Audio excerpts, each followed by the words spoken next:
और अब तफसील 5 रियासतों में खाली 1 लोकसभा और 5 असेंबली नशिस्तों पर ज़िमनी इंतखाबात के लिए मरकजी इंतखाबी कमीशन ने शेड्यूल जारी किया है। उत्तर प्रदेश, उड़ीसा, राजस्थान, बिहार और उत्तर प्रदेश में 5 असेंबली हलकों और 1 लोकसभा नशिस्त के लिए इंतखाब होना बाकी है। यूपी में मैनपुरी लोकसभा नशिस्त पर इंतखाब होगा, जहां से समाजवादी पार्टी सरबराह अखिलेश यादव ने इस्तीफा दे दिया था। इसी तरह एसपी लीडर आजम खान को नाअहल करार देने के बाद रामपुर असेंबली हलके के लिए भी पोलिंग कराई जा रही है। इन दिनों इन 2 सीटों पर एसपी की कामयाबी अखिलेश यादव के लिए किसी चैलेंज से कम नहीं है। इन तमाम 6 हलकों में 5 दिसंबर को पोलिंग और 8 दिसंबर को वोटों की गिनती कराई जाएगी। कल मुनुगुडु ज़िमनी इंतखाब के लिए नतीजे का ऐलान किया जाएगा। कल सुबह 8 बजे से ही वोटों की गिनती शुरू होगी। सबसे पहले पोस्टल बैलेट की गिनती की जाएगी। 15 दौर की गिनती में 21 टेबल कायम किए गए हैं। हर टेबल पर 21 बूथ के वोटों की गिनती अमल में आएगी। पहले 3 दौर की गिनती चोटुपल मंडल में, बाद में नारायणपुर मंडल और आखिर में गढ़पल मंडल में वोटों की गिनती की जाएगी और दोपहर तक नताइज सामने आ जाने का इम्कान जाहिर किया गया है। याद रहे कि मुनुगुडु ज़िमनी इंतखाब में 2,25,192 वोटरों ने अपने हक़ राय दही का इस्तेमाल किया है। मुनुगुडु के इंतखाबी नतीजे को लेकर खूब सट्टाबाजी की जा रही है। पार्टियों की जीत और उनको मिलने वाली अक्सरियत को लेकर सट्टेबाजियां की जा रही हैं। बताया जाता है कि हैदराबाद की होटलों में क़याम पज़ीर सट्टाबाज दरमियानी एजेंटों के जरिए एडवांस की रकम वसूल कर रहे हैं। IPL की तर्ज पर हर राउंड की गिनती पर सट्टा खेला जा रहा है। पुलिस ने खबर मिलते ही निगरानी में इजाफा कर दिया है। टास्क फोर्स और SOT टीमें मैदान में उतर कर तनक़ी कर रही हैं।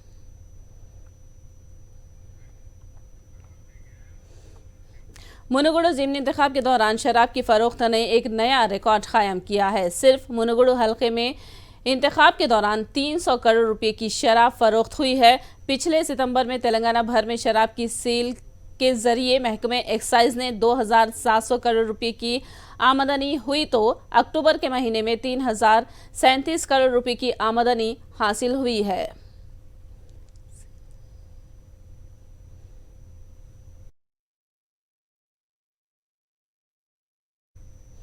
आठ साल के दौरान अपनाई गई पॉलिसियों और लिए गए फैसलों पर ईटेला राजेंद्र ने मुबाहिस का TRS हुकूमत को चैलेंज किया है।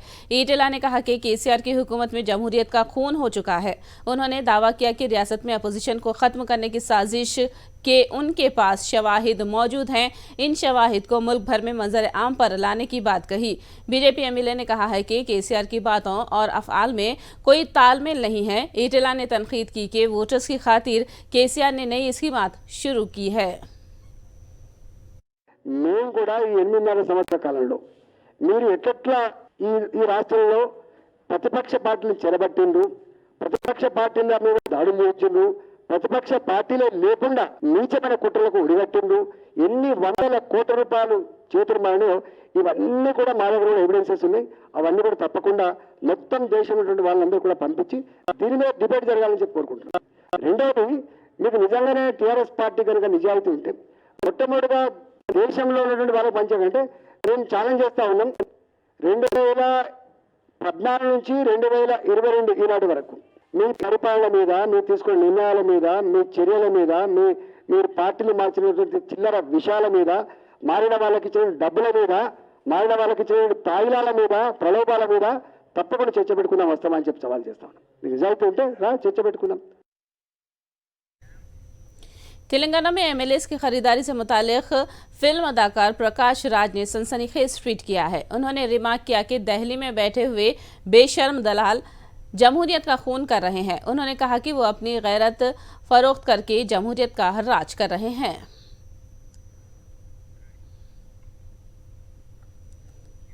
हैदराबाद ड्रग्स केस के असल सरगना एडविन को गोवा में पुलिस ने गिरफ्तार कर लिया है। नशीले मादों के केस में कलीदी रोल अदा करने वाला एडविन 3 महीनों से फरार था। गोवा से ड्रग्स हैदराबाद को लाकर फरोख्त करने वाले एक ब्रोकर नारायणा की खबर पर गोवा पुलिस ने चंद एक अफराद पर नजर रखी थी। इसी दौरान एडविन पुलिस के हाथ लग गया।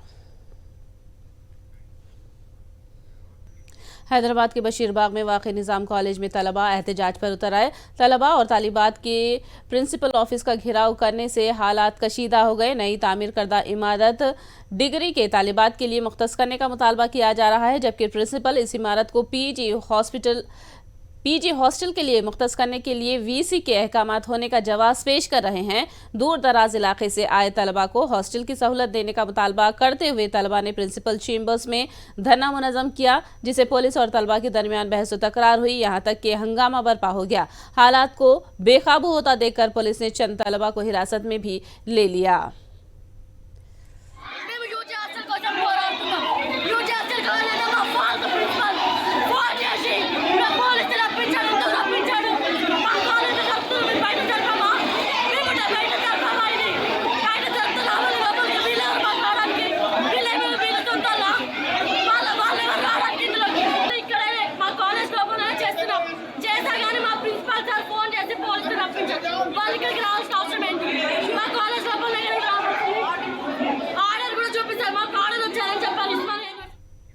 मोहब्बत के नाम पर खवातीन व तालिबात को फांस कर उन्हें ब्लैकमेल करने का वाक़या गढ़वाल जिले में पेश आया है, जिसको पुलिस ने इंतहाई संजीदगी से लिया है। खवातीन और तालिबात को ट्रैप करने वाले मुलजिमीन ने मुतासरीन से बरहने वीडियो कॉल करवाकर रिकॉर्ड किया और उन्हें सोशल मीडिया पर पोस्ट करने की धमकी देकर हरासा कर रहे थे। इस वाक़े के एक मुलजिम त्रुमलेशु को पुलिस ने पकड़ लिया है। फरार हुए मुलजिम निखिल की पुलिस सरगर्मी से तलाश कर रही है। मुलजिमीन के दरमियान तनाज़ात के पेश नज़र दोनों एक के बाद दीगर घिनौनी हरकत से मुताल्लिक़ तस्वीर वायरल कर दिए। కారణాలు ఏం తెలియదు, ఇంకా నిఖిల్ తెలిస్తే మనకు పూర్తి సమాచారం తెలుస్తుంది. ఈ అబ్బాయికి తిరుమలేజ్ కూడా ఏం తెలియదు, నిఖిల్ అనేది తెలుస్తే మనకు చాలా మందిని విచారించాను తెలుస్తామని విచారించాను. అందులో మాకు ఏమైనా సస్పెషన్ లేదు వాళ్ళ దగ్గర, కాబట్టి ఇంకొక నిఖిల్ తెలిస్తే మిగతా వాళ్ళని పడుతుంది. నిఖిల్ తిరుమలేజ్ ఫ్రెండ్. निर्मल जिले के सूफीनगर लड़कियों के गुरुकुल स्कूल में अगवा की वारदात से सनसनी फैल गई है। अकामती स्कूल में 5वीं जमात की तालिबा के अगवा की बात फैल गई। बाद में लड़की शामगढ़ के करीब पाई गई, जहां उसे मुकामी अफराद ने स्कूल के हवाले कर दिया। स्कूल के अमले का कहना है कि तालिबा को तालीम से दिलचस्पी न होने के सबब भी वो स्कूल के बाहर गई है। एपी फिल्म प्रोड्यूसर्स काउंसिल ने एपी के वजीर आला जगन मोहन रेड्डी का शुक्रिया अदा किया। मारूफ हिदायतकार के विश्वनाथ और मारूफ अदाकार व हिदायतकार व प्रोड्यूसर श्री आर नारायण मूर्ति को वायसा लाइफ टाइम अचीवमेंट अवार्ड अता करने पर मसरत का इजहार करते हुए प्रोड्यूसर्स काउंसिल ने वजीर आला वाई जगन मोहन रेड्डी का शुक्रिया अदा किया है। अब तक पवन कल्याण ने सड़कें न होने पर कई तरह का एहतजाज करके अवाम को मुश्तिल करने की कोशिश की, लेकिन अब जबकि इपटम गांव में सड़कें तामीर की जा रही हैं तो तेलुगु देशम और जनसेना कायदीन इसे रोकने के हर मुमकिन हरबे अपना रहे हैं। कोलनू कोंडा से पेदावल्लापुड़ी जाने के लिए इपटम से गुजरना पड़ता है। इस रास्ते में कई कब्जेजात मौजूद हैं, जिस पर ओहदेदारों ने कब्जेजात को बर्खास्त करते हुए सड़क तामीर करने का फैसला किया। इस मामले में कई मकानदारों की सरहदी दीवारें भी मुनहदिम करनी पड़ी, लेकिन गांव वालों ने गांव की तरक्की के लिए यह कुर्बानी भी दे दी। जबकि गांव में सड़क की तामीर से अवाम खुश है, तो ऐसे में जनसेना और तेलुगु देशम गांव में अवाम को गुमराह करके तरक्याती कामों को रुकवाने की साजिश कर रहे हैं, जिस पर गांव वालों ने शदीद बरहमी का इजहार किया और कहा कि वो गांव की तरक्की चाहते हैं। జనసేన మీటింగ్ పెట్టిన దగ్గర పక్కన కూడా మా పొలం ఉంది, పంట జొన్న వేసాం, అది కూడా ఆగం చేశారు ఆ రోజు. ఇక్కడ ఈ ఊళ్ళో జరిగే అభివృద్ధికి ఈ పార్టీ ముసుగులో పెట్టి నాటకాలు ఇవన్నీ ఏమీ లేదు. పెదవడ్లపూడి నుంచి కొనలకొండ హైవే వట్టుకి ఇది పెట్టారు రోడ్ ఎక్స్టెన్షన్. దీనికి మా ఏ పోతుంది అని చెబుతున్నారు. ఇక్కడ పోయిందల్లా నష్టపోయిందల్లా మా గౌడాసు రెడ్లిళ్ళే పోయినాయి. ఆ దన్నేం పోవాలి, అసలు ఇళ్ళేం పోవాలా. ఊరకు మీరు చూసినా సరే డ్రైనేజ్ నుంచి గోడ పారి దొడ్లు ఇవే పోయినాయి, ఏం పోవాలా. వాళ్ళు ఏంటంటే వాళ్ళకి అసలు ఇష్టం లేదు. ముందర కళ్యాణ మండపం నుంచి వచ్చింది ఈ గొడవ. ఈ కళ్యాణ మండపం లాక్కున్నారని దీనివల్ల ఏదేదో ఆగం చేసి ఈ చెయ్యాలని మొత్తం ఇది ఒక కుట్రలాగా జరుగుతుంది ఈ ఊర్లో. మొత్తం ఏ ఊరు నుంచి వెళ్తాం, ఆ ఊరు నుంచి వెళ్తాం, ఈ ఊరు నుంచి వెళ్తాం. నిన్న 3 గ్రామాల నుంచి వచ్చారు మా ఊరు. 3 గ్రామాల నుంచి వచ్చారు మా ఊరు. ఏమి లేదు, ఊరికి ఆగానికి ఇది అల్లరికే జరుగుతుంది. ఇది జనసేనకి ఇచ్చిన పేదకి ఇచ్చిన స్థలాల్లో ఒక్కళ్ళ ఇల్లు కూడా బాగాలేదండి. ఈ రోడ్లో ఒక్కళ్ళ ఇల్లు కూడా లేదు. అసలు 50 లక్షలు ఇస్తాను నా సొంత నిధులు అని చెప్పాడు. ఏమి లేదు, వాళ్ళకి కుదరక ఈ డబ్బులు ఎవరు పంచుకోవాలో తెలియక ఆ డబ్బు రావట్లే ముందల. మెయిన్ అసలు అది చెక్కు లేదు, ఏం లేదు. ఊరికి ఏదో కాగితం చూపించారు, చెక్కులు ఏమన్నా మీకు చూపించారో ఏదన్నా చెక్కు ఇచ్చాడని 50,000 వేసి, అంతే తప్పితే ఏం లేదు. ఇచ్చేది లేదండి అసలు. పవన్ కళ్యాణ్ ఆ డబ్బు ఇచ్చేది లేదు. ఇటువంటి చాలా వాగ్దానాలు చేశాడు, ఏ ఒక్క వాగ్దానం కూడా నెరవేర్చలా. ఏది చేయడు, చేసేది లేదు. ఇక్కడ ఆ డబ్బు ఎట్లా చేసుకోవాల్సింది కూడా వాళ్ళకి తెలియట్లా. అభివృద్ధి నిన్న మనోహర్ గారు వచ్చి మీరు అభివృద్ధి కానివ్వండి, మీ వెనకమాల మేము చూస్తాము, మీరు ఏదన్నా పని చేస్తే దానికి డబ్బులు ఇచ్చి వెళ్తామని చెప్పారంట. అది ఎవరో చెబితే విన్నాం మేము, అంతే. नंदीगाम में चंद्रबाबू के दौरे के दौरान पथराव करने के वाकये की मुकम्मल जांच की जाएगी। विजयवाड़ा पुलिस कमिश्नर कांति राणा टाटा ने ये बात कही। उन्होंने बताया कि खुसूसी टीमों की तश्कील के जरिए जांच की जा रही है। उन्होंने बताया कि इस केस में गवाहों के बयानात कलमबंद किए जाएंगे और सीसी फुटेज का जायजा लिया जाएगा। Leader of opposition Shri Nara Chandrababu Naidu గారి నందిగామ పర్యటన సందర్భంగా ఒక రాయి పడినట్టుగా ఒక సంఘటన జరిగింది. ఈ సంఘటన కాన్వాయ్ నందిగామ పట్టణంలో మీటింగ్ ప్లేస్కి వస్తున్న క్రమంలో జరిగినట్టుగా మనకి ఇప్పటి వరకు ఉన్న ఇన్ఫర్మేషన్ బట్టి తెలుస్తుంది. తర్వాత ఈ ప్రోగ్రాం తర్వాత జగ్గపేటలో ఇంకో ప్రోగ్రాం జరిగింది. అది కంక్లూడ్ అయింది, అది సాఫీగానే జరిగింది. పూర్తి స్థాయిలో దర్యాప్తు చేయడానికి స్పెషల్ టీమ్స్ కూడా పెట్టాము.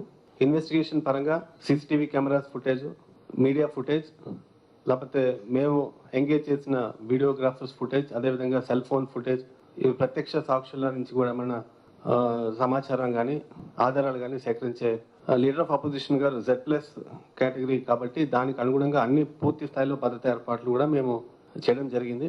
దాదాపు ఒక 75 కిలోమీటర్స్ రోడ్ షో, ఆ తర్వాత నందిగామ జగ్గపేట పట్టణాల్లో రోడ్ షో విత్ ర్యాలీ కూడా జరిగింది. దీనికి సంబంధించి టోటల్ రోడ్ ఓపెనింగ్ పార్టీస్ కానివ్వండి, తర్వాత యాంటీ సబటాజ్ చెక్స్ కానివ్వండి, ట్రాఫిక్ డైవర్షన్స్ కానివ్వండి, తర్వాత కాన్వాయ్కి ముందు వెనుక రోప్ పార్టీస్ కానివ్వండి, తర్వాత ఈ పట్టణంలో హై రైజ్ బిల్డింగ్స్ మీద రూఫ్ టాప్స్ కానివ్వండి, అన్ని కూడా పెట్టడం జరిగింది. चंद्रबाबू नायडू ने नया ड्रामा शुरू किया है। रियासती वजीर जोगी रमेश ने ये बात कही। उन्होंने मांग की कि जख्मी ऑफिसर से बाबू मुआफी मांगे। पार्ट 1 में पवन के खिलाफ रैकी के नाम से ड्रामाबाजी की गई, जो एक शराबी की हरकत साबित हुई। पार्ट 2 में पथराव के नाम पर हंगामा बर्पा करने की कोशिश की गई। रियासती वजीर ने कहा कि पत्थर किसने मारा, इस बात की भी जांच की जाएगी। जोगी रमेश ने बरहमी जाहिर करते हुए कहा कि कल बाबू ड्रामे का पार्ट 3 में भी जारी करेंगे। నారా చంద్రబాబు నాయుడు ఒక సరికొత్త నాటకానికి తెరదీశాడు. ఒక రాయి వాళ్ళ సెక్యూరిటీ అధికారి మీద పడటం, ఆయనకి దెబ్బ తగలటం, ఇది నారా చంద్రబాబు నాయుడికి నరాల్లో జీర్ణించుకున్న విషపు రాజకీయ కుట్రలో ఒక కోణం. 11 नवंबर को यौम अखिलती बहबूद और यौम तालीम की मुनासिबत से हफीज़ मेमोरियल ट्रस्ट कर्नूल की जानिब से उर्दू स्कूल में तलबा के लिए मौलाना आज़ाद के उन्वान पर तकरीरी और तहरीरी मुकाबलों का इनेकाद हुआ। उर्दू, अंग्रेज़ी और तेलुगु में मुनक़िद इन मुकाबलों में सैकड़ों तलबा व तालिबात ने शिरकत की। इस प्रोग्राम का मकसद तलबा में मौलाना आज़ाद की शख्सियत और उनकी खिदमात के तई शऊर बेदार करना है। याद रहे कि 11 नवंबर को मौलाना अबुल कलाम आज़ाद का यौम पैदाइश है। इसी दिन यौम कौमी तालीम व यौम अखिलती बहबूद मनाया जाता है।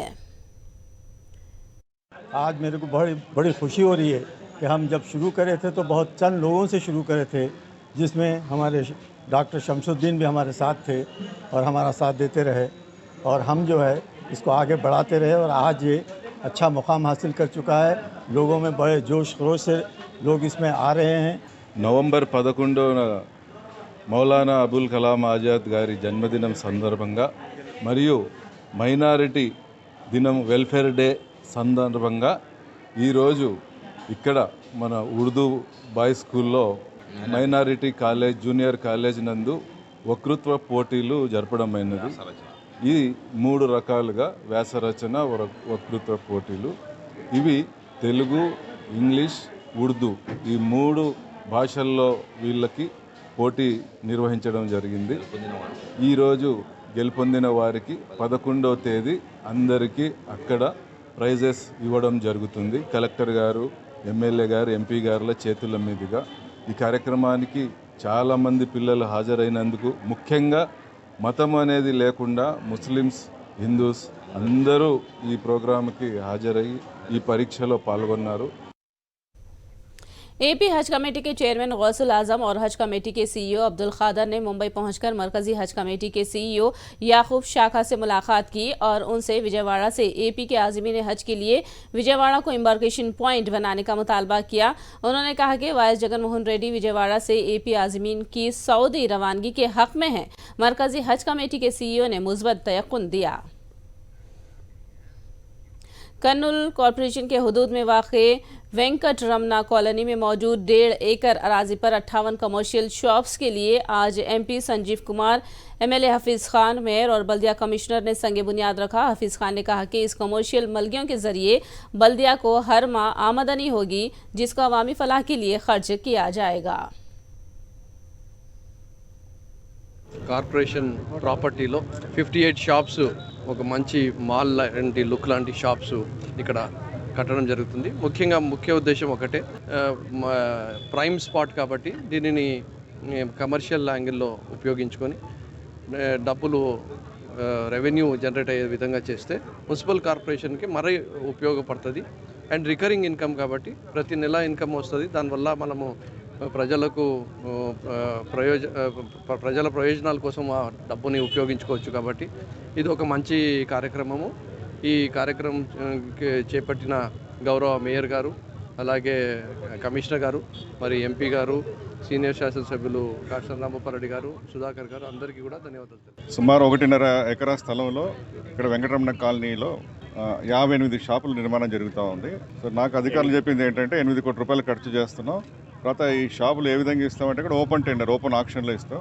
ఇందులో రికమెండేషన్స్ కానీ మిగతా ఎటువంటివి ఉండవు. కాబట్టి ప్రజలకు ఒక ఆహ్లాదకరమైన వాతావరణం సృష్టిస్తున్నందుకు నేను మున్సిపల్ కార్పొరేషన్ సిబ్బందిని, తర్వాత ప్రజాప్రతినిధులందరూ కూడా అభినందిస్తున్నాను.